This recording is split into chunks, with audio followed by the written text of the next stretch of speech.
Hola amigos, como os digo, esta vestimenta no es por fama ni es porque esté de moda, sino porque hace frío. Y como tengo frío, pues me he visto de este modo para evitar el frío. Si te gusta, bien, aplaudes. Si no te gusta, bien, tengo libertad de expresión. Y como tengo la libertad de expresión, me expreso como quiero. Y en este momento estoy expresándome con esta ropa, porque es la que he encontrado y me abriga porque hace frío. Bueno, os voy a hablar de un tema complicado. Los temas que yo toco generalmente son complejos. El tema de la creación, pero no de la creación pictórica o de la creación plástica o ese tipo de creación que estamos acostumbrados a ver en los dibujos, en los cuadros, en las telas, en la pared, sino que vamos a ir a la creación originaria del cosmos, la creación originaria de la existencia. Estamos hablando de un tema realmente complejo. Y por eso quiero empezar aclarando que esta es mi posición, es mi deducción, es mi creo o es mi eh, confianza en eso que he visto. A mí me ha tocado nacer de un vientre de una madre, he salido de un ambiente, que es el ambiente físico en el que estoy, ambiente biológico, ecológico, términos que le queráis poner al asunto, estoy viviendo. Y como estoy viviendo, estoy observando las cosas en la naturaleza y al observar las cosas en la naturaleza, pues me doy cuenta de algunos aspectos que son importantes de que existan o de que sean parte de ese inicio. Si nosotros somos una consecución de algo en el inicio de esa consecución, si esto es lo consecuente, debe existir una causa también, con los mismos atributos que existen en la consecuencia. Y en esa consecución natural que observo, cuando miro los árboles, miro los animales, miro las plantas, miro el espacio, miro el tiempo, miro la realidad en la que estoy integrado, me encuentro con que existen aspectos fundamentales, como son la conectividad, que os he explicado varias veces. Todo existe conectado, el tiempo y el espacio existen conectados. Sin tiempo no hay espacio, sin espacio no hay tiempo, porque ambos son distancias. El tiempo es una distancia entre un antes y después, entre un momento y otro. El espacio es una distancia entre un punto y otro, entre una posición, un lugar y otro. Eso es espacio. Entonces, espacio-tiempo, para poder designar el tiempo necesito de un espacio, de recorrerlo para poder tener la noción de que existe un momento antes, un momento ahora, un momento después.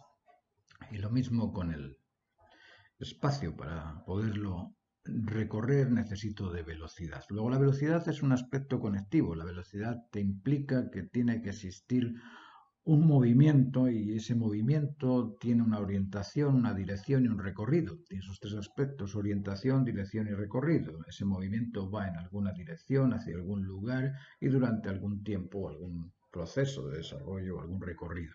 Algún inicio, medio y término existe en esa velocidad. Luego, la velocidad, tiempo y espacio son tres aspectos conectivos, están ahí conectados los dos, pero existen conectados porque existe esa dualidad de positivo y negativo, de tiempo y de espacio, de inicio y término, de causa y consecuencia, de sujeto-objeto. Es decir, la dualidad existe en la naturaleza en todas partes. Yo cuando miro un árbol veo la mitad arriba, la mitad abajo, una mitad está escondida, otra mitad se ve. Después me pongo a examinar, resulta que hay una naturaleza directiva que no se ve, pero que mueve a las ramas a buscar el sol, a las hojas, a abrirse frente a la luz. Es decir, hay una naturaleza que no la veo y hay una parte matérica o material o visible o notoria o dura o blanda o flexible, o hay un tipo de aspecto visible que puedo observar con mis sentidos, con el oído, la vista, el olfato, el gusto, el tacto. Con eso puedo observar ese árbol, pero hay otra cosa que no la puedo observar con ninguno de estos sentidos, pero que sé que está, porque sin esa naturaleza directiva el árbol no crece. Y esa naturaleza directiva está en la semilla. Y esa naturaleza directiva que existe en la semilla de las plantas, en la semilla de los animales, en la semilla de los peces, en la semilla de los insectos, esa naturaleza directiva contiene tres aspectos que son fundamentales. Contiene el poder de generar, el poder de extender, el poder de crecer. Por un lado existe ese poder, pero por otro lado existe la selectividad. La planta va a ir seleccionando dónde, cómo y de qué manera encuentro más calor o más luz o más humedad en la tierra, pero hay una intencionalidad selectivo poderosa contenida en cada semilla. Bueno, yo veo esa intencionalidad selectivo poderosa en la semilla humana, en la semilla de los animales, en la semilla de las plantas, en la semilla de la creación entera. Entonces, el origen de la creación también tiene esa trinidad intencional, selectivo y poderosa. Sin poder no se puede crear.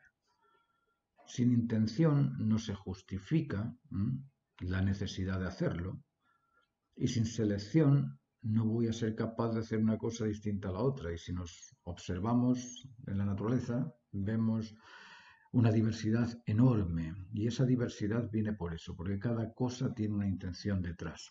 Luego vamos a ponernos que el origen de la creación del mundo, ese Big Bang, ese gran pum del que, perdón, Big Bang suena mejor, ese Big Bang del que hablan los científicos, en esa explosión necesitas al menos la chispa, el oxígeno y el combustible, esos tres aspectos. Para que exista una explosión, sea cualquiera, necesita esos tres aspectos. Es imposible que explote algo que no tenga una inyección de chispa de fuego, que no tenga oxígeno y que no tenga algún combustible que alimente esa explosión.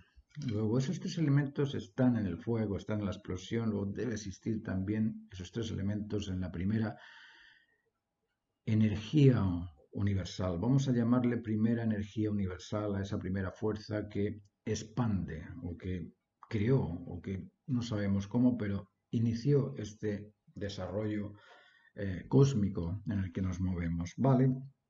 Le vamos a dar esos tres atributos. Y pensemos un poco en esta diferenciación entre energía y fuerza. Yo cuando veo el árbol veo que hay una fuerza. Y si ese árbol lo meto en una plantita, en una cajita, con unas, no sé, con algún enredo por donde entre la luz, ese tronco va a ir creciendo y en algún momento esa fuerza ¡pop!, va a romper esa cajita y el árbol va a crecer. A veces hemos puesto semillas en una planta, la planta la pones sobre la tierra y ves como de a poco la raíz va buscando la hidratación en el suelo y rompe la vasija del pot plant, de la maceta. Luego, eso sucede. En la fuerza hay un poder de presión, pero hay también un poder direccional. Esa naturaleza directiva que hace que el árbol se extienda, existe dentro de la fuerza. Luego la energía contiene esa intencionalidad selectivo poderosa y la fuerza es ese poder de presión, ese poder de empujar, ese poder de expandirse, ese poder de crecer mediante la velocidad. Hay una velocidad en el desarrollo del árbol. No es como la velocidad del auto, no es como la velocidad del cohete, pero el árbol se mueve a una velocidad. Te puedes decir, en un año, fíjate que el limón que planté el año pasado, hoy está dando limones, pasó un año. La velocidad de ese limón, si yo lo mido y dice, bueno, el limón mide 2 metros de alto y ha tardado un año en recorrerlo, bueno, hazte el cálculo con la computadora y ves a qué velocidad fue creciendo el árbol, pero que el árbol crece a una velocidad, igual que nosotros crecemos también a una velocidad. Bueno, al tema. Estábamos hablando del origen de la creación, y el origen de la creación decimos que es una fuerza energética, y energía y fuerza tienen esa dupla. Por un lado, la energía contiene intención, selección y poder, y por otro lado, la fuerza es precisamente esa presión que ejerce esa intención, dirección y poder en lo material, en lo que es visible, observable con los ojos. Luego, en la creación existen dos aspectos, una pretensión y un propósito. ¿Por qué existe una pretensión y un propósito? ¿Por qué no es casual? Porque es direccional, es dirigida. Existe un recorrido, una dirección, una orientación, y eso nos dice que existe una pretensión de a dónde ir. Porque si no, no existiría dirección, ni orientación, ni recorrido. Existiría ¡pum! Se acabó. Se acabó la fuerza y ya no hay más.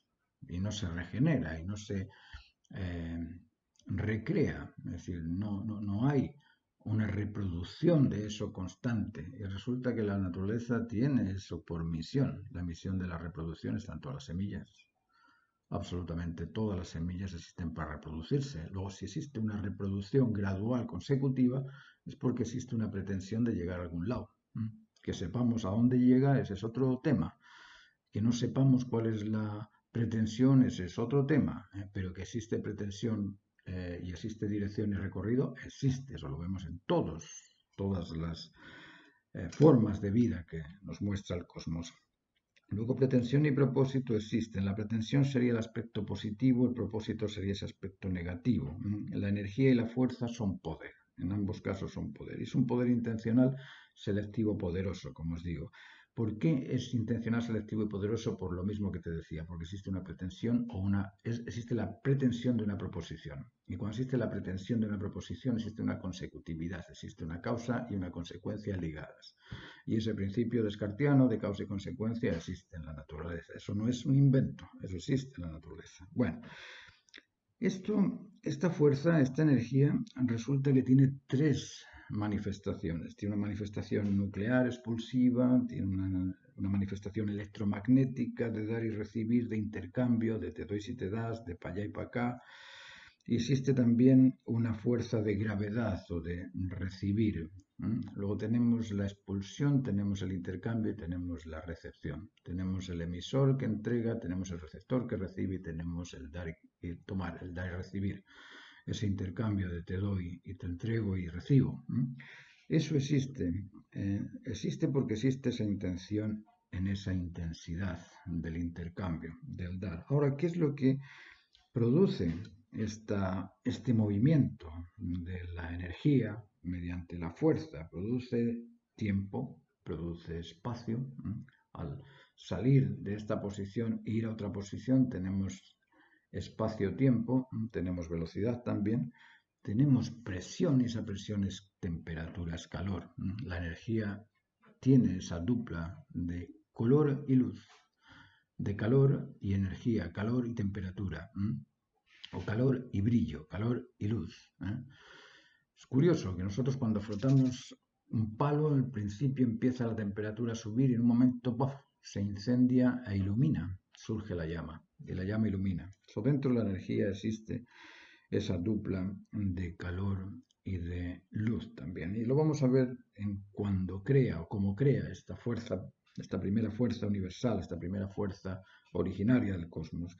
Esta primera fuerza, en base al tiempo, al espacio, a la intensidad de la velocidad y de la temperatura y de la luz, nosotros sabemos que los elementos simples son simples intensidades, intensidades de fuerza en cuanto un electrón gira alrededor del protón. La intensidad varía la condición de esa sustancia o de ese primer elemento. Entonces, el primer elemento que surge es el hidrógeno. Conocemos que el hidrógeno, el oxígeno, el carbono y el nitrógeno, estos cuatro elementos tienen una propiedad fundamental, independientemente de que se crean otros elementos simples, porque como os digo, la energía contiene intencionalidad, selectividad y poder y por lo tanto está intencionando posibilidades con distintos elementos simples. Pero estos cuatro elementos simples que os digo, el hidrógeno, el oxígeno, el carbono y el nitrógeno, tienen una propiedad muy característica, muy esencial para la vida. ¿Por qué? Porque la mezcla del hidrógeno con el oxígeno nos da el agua. H2O es el agua. Tenemos líquidos. Ahí tenemos el agua con la creación de estos dos elementos simples. El metano es la unión también del carbono y del hidrógeno. Es carbono más 4 partes o 4 porciones de hidrógeno. CH4. Después tenemos el anhídrido carbónico y el anhídrido carbónico es el CO2 tradicional que lo comprendemos todos o que lo conocemos todos. Y ese CO2 es 2 partes de oxígeno y una porción de carbono. El nitrógeno existe en otro elemento que además del agua, del metano, del anhídrido carbónico, que nos ayuda, que es el amoníaco. Y el amoníaco es nitrógeno, una parte, hidrógeno, 3 partes. Estas mezclas de agua, metano, anhídrido carbónico y amoníaco, unidas a la temperatura o a las radiaciones ultravioletas de la luz. Imaginaos que es importante esto, las radiaciones ultravioletas de la luz frente a estos 4 elementos, agua, metano, anhídrido carbónico y amoníaco, crean el azúcar, crean el almidón y crean también la celulosa. Azúcar, almidón y celulosa es la base de las proteínas. Es el fundamento esencial de las proteínas, conectadas con las enzimas, claro está.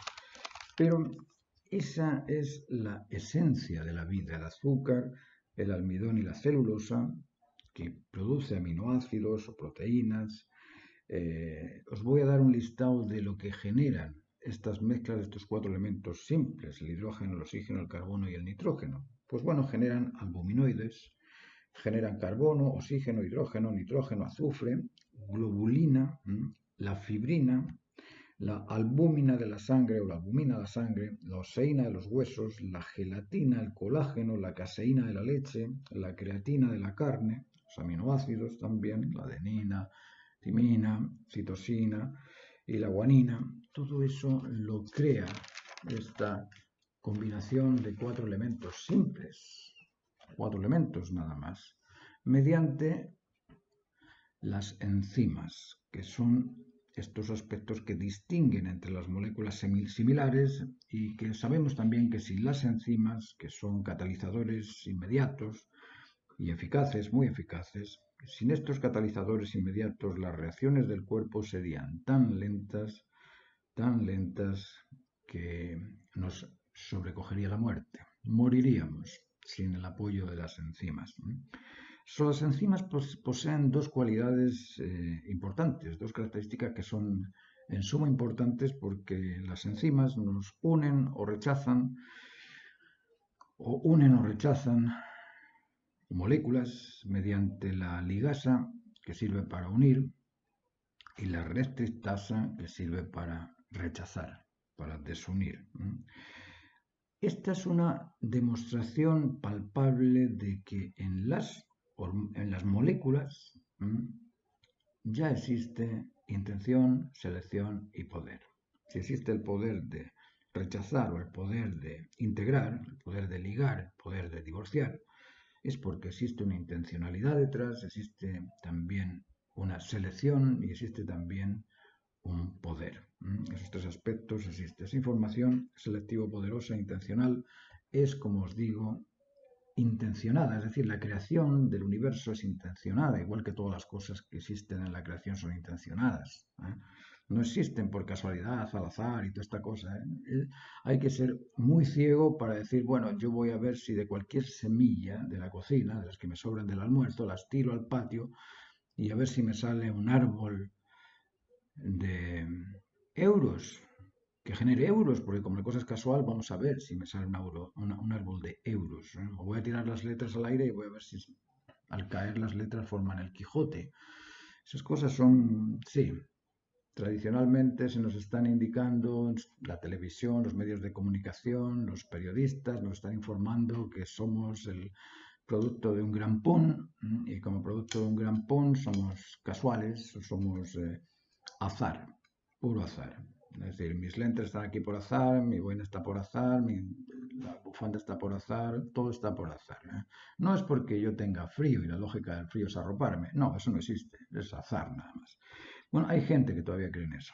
Hay gente que cree en la evolución y porque lo dijo un señor que se llama Darwin y que le dan esa connotación de ser científico, que no sé de dónde la sacaron, porque yo leo la biografía de Darwin y en ningún momento le veo como científico. Era un señor viajante que quería ser pastor y que, bueno, se mete en este barco, empieza a ver cositas y empieza a hacer sus estudios particulares y deduce como yo deduzco ahora. Yo te estoy deduciendo, pues creérmelo o no, pero, oye, ahora, si después de 300 años resulta que ven este vídeo y digo, joder, Martín Soria es una eminencia científica, bueno, yo de antemano os voy a decir que no, yo soy un artista que observo las cosas con mi noción visual y con mi criterio particular y nada más. No me las doy ni de artista, ni de genio, ni de científico, ni de nada, pero podría ser que en 200 años más la gente vea este vídeo y diga, uy, mira, este señor sabe cómo se inició el mundo. Bueno, vale. Esta información, como os digo, es una información selectiva, intencional y poderosa. El código genético, por ejemplo. El código genético es un ejemplo de poder selectivo intencional. El ácido desoxirribonucleico o el ADN transmite información al área específica donde produce la proteína adecuada. Eso lo hace el ADN. Eso lo hace un líquido, supuestamente. Si es un ácido, debe ser una sustancia. ¿Cómo es que en una sustancia existe intención, selección y poder? ¿Os habéis puesto a pensar, es posible que en el agua existe intención, selección y poder? Y si en el agua decimos que no existe, ¿eh? ¿Por qué en el ADN, que es también una sustancia húmeda o líquida supuestamente? No sé, yo nunca me he metido a ver cómo es un ADN. Pero si me dicen que es una sustancia, supongo que será de alguna característica seca, húmeda, ácida, dulce, no sé, algún tipo de propiedad natural, porque está dentro de la naturaleza, debe de tener. Pues el ácido diosirribonucleico ha de estar en sintonía para poder operar. Para poder operar debe estar en sintonía. Y nosotros decimos que la gente nace cuando estos elementos químicos, estas sustancias ovulares y espermatozoides se unen, ¿no? Y que ahí nacen. Bueno, la verdad es que el espermio ya está vivo, el óvulo también está vivo, porque ovular sobre un cuerpo muerto no creo que produzca nada, pero el óvulo está vivo, el espermio está vivo y ese espermio se transforma en un embrión que tiene pulsar y un pulsar independiente al de la madre, en un embrión que tiene un ADN, en ocasiones independiente de la madre, que tiene una sangre también, en ocasiones independiente del grupo sanguíneo de los padres, y que se expande y se transforma en un feto y se expande y sale a este ambiente, sale del ambiente del líquido amniótico al ambiente del líquido acuoso, del aire, del espacio, del tiempo más grande, de la Tierra, pero simplemente se transforma. Es decir, dentro de ese espermio, dentro de ese óvulo, debe existir información, debe existir un tipo de información intencional, selectiva y poderosa. ¿Por qué? Porque intenciona un feto con ciertas características, es decir, pues que selectiva, selecciona, no sale con unas branquias, ni sale con unas aletas, sale con unas manos y sale con pulmón, es decir, va a cierta dirección, va en cierta orientación, luego existe intención, selección y poder en ese ADN. Bueno, nosotros sabemos que, por ejemplo, para poder ejercer la fuerza o el poder reproductor de sembrar o del amor, existe siempre en todo humano esa propiedad. Eso existe en todos nosotros. Pero esa posibilidad solo se activa en el individuo cuando empieza a encontrar esta sincronía, esta cosa emocional de la pasión por la pareja. Si necesitas de algo activo, de una serie de energía o de fuerzas que te conectan con la pareja, con el complemento, y de esa manera puedes tener una relación. Si no existe esa sincronía, no se establece esa actividad reproductiva. En la creación esa sincronía viene dada por tres aspectos. Por un lado, por la energía, por la fuerza y además por la luz ultravioleta. La luz ultravioleta permite el desarrollo de las semillas. Es difícil que se desarrollen plantas en plena oscuridad o en completa oscuridad. Muy difícil. Son pocos los seres vivos, existen seres vivos también, pero son pocos los que existen sin la actividad de la luz. La luz es un factor importante para el desarrollo, para el crecimiento. Bueno, solamente quería hablaros de ese tema, porque es un tema importante. Y como creador, si uno es creador del arte, o creador de objetos bellos, creador de valores, deberíamos de comprender cómo fue, o suponer cómo fue el origen de la creación. Y si comprendemos el origen de la creación de las cosas, el origen de la creación del ser humano se inserta en esas cosas. Es decir, el humano también fue creado por una fuerza, con una dirección intrínseca en esa fuerza. Es decir, por un lado decimos que en el árbol existe la fuerza de expandirlo y existe también la naturaleza directiva. Luego, en el caso del ser humano, existió también una naturaleza directiva con una intención, selección y poder de crear a un ser con los atributos de ser libre, autónomo, independiente, responsable, con las capacidades emocionales, sensibles, intelectuales, de raciocinio y de justicia, y motivacionales, de poder y de fuerza creativa, pero además con los atributos de las virtudes de ser prudente, de ser firme y ser templado para poder establecer relaciones interpersonales correctas y con esa capacidad de descubrir intelectualmente cuáles son las normas de la naturaleza y encontrar que existen normas de convivencia, normas de comportamiento y normas de convencimiento. Y las normas de comportamiento son atender, entender y estar atento al otro. Eso es lo que hacen los animales. Hay que ser salvaje en ese sentido para poder aprender de los animales que atienden, entienden y están atentos a las necesidades propias de la manada. Los animales protegen la manada, se reproducen para que la manada se mantenga, se extienda. Y son depredadores o depredados de acuerdo con el lugar que ocupan dentro de esa cadena trófica. Y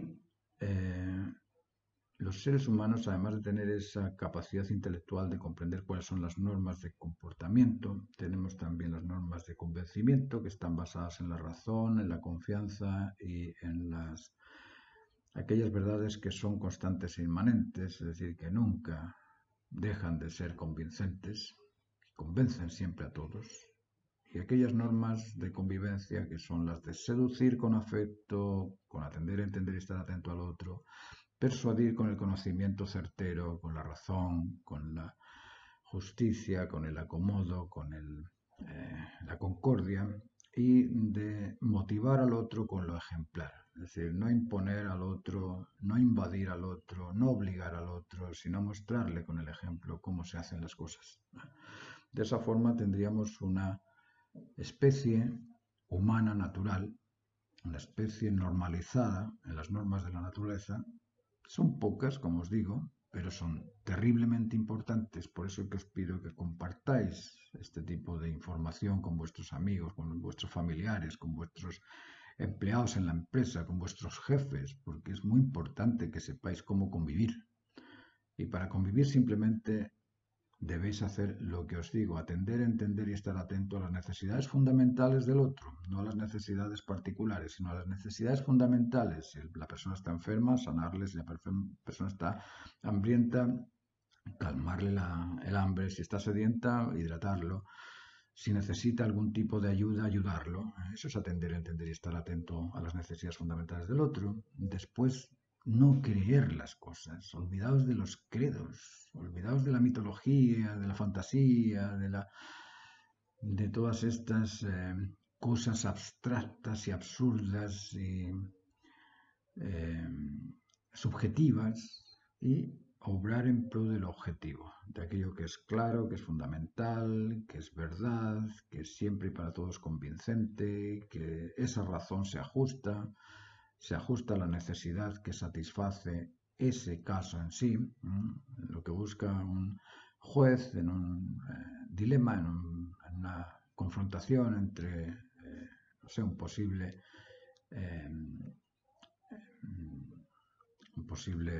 ladrón, un posible malhechor, es ajustar la evidencia para poder demostrar que sí que lo hizo, que es culpable, que no es inocente. Lo mismo tenemos que hacer nosotros con nuestras razones, buscar la evidencia para decir: sí, yo creo que los mamíferos maman todos por esto, por esto y por esto. Pero no contar las cosas en el aire porque me lo dijo otro. Esa información me lo dijo. Eso no sirve de mucho.